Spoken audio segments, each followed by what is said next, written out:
Hello दोस्तों, राधे राधे। आप सभी को मुस्कान प्रतापगढ़ी के चैनल में सभी को स्वागत है। तो आज हम लाए हैं बहुत ही प्यारा सा, बहुत ही छोटा सा भोले बाबा का गीत। तो आप सबको सुनाएंगे, तो आप लोग वीडियो को फुल वॉच करके सुनिएगा और बताइए कमेंट बॉक्स में गाना कैसा लगा। अच्छा लगे तो लाइक कमेंट करिएगा। चलिए चलते हैं गाने की तरफ।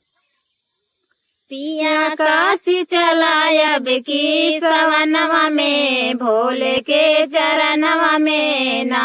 पिया काशी चलायब की सवनवा में भोले के चरणवा में ना। काशी नगरिया अति पावन हुआ रहबै पूरे सावन। काशी नगरिया अति पावन हुआ रहबै पूरे सावन। हुआ रहबै पूरे सावन। हुआ रहबै पूरे सावन। बाबा भारी गए झोली बार दनवा के भोले के चरणवा में ना। बाबा भारी गए झोली बार दनवा के भोले के चरणवा में ना। पिया काशी चलायब की सवनवा में भोले के चरणवा में ना। पिया काशी चलायब की सवनवा में भोले के चरणवा में ना। केहू चंदन लगावे केहू धतूरा चढ़ावे। केहू चंदन लगावे केहू धतूरा चढ़ा। केहू धतूरा चढ़ावे केहू धतूरा चढ़ावे। केहू भस्मी रमावेला बदनवा में भोले के चरणवा में ना। केहू भस्मी रमावेला बदनवा में भोले के चरणवा में ना। पिया काशी चलायब की सवनवा में भोले के चरणवा में ना।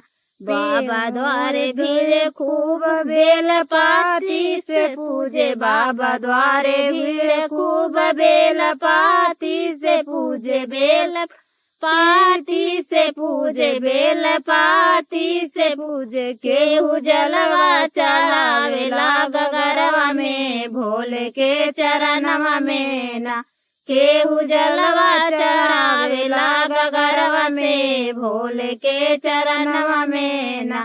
पिया काशी चलायब की सवनवा में भोले के चरणवा में ना। पिया काशी चलायब की सवनवा में भोले के चरणवा में ना। केहू आरती गावे केहू घंटा बजावे। केहू आरती गावे केहू घंटा बजा। केहू घंटा बजावे केहू घंटा बजावे। केहू भंगिया पिसावेला कटोरवा में भोले के चरणवा में ना। केहू भंगिया पिसावेला कटोरवा में भोले के चरणवा में ना।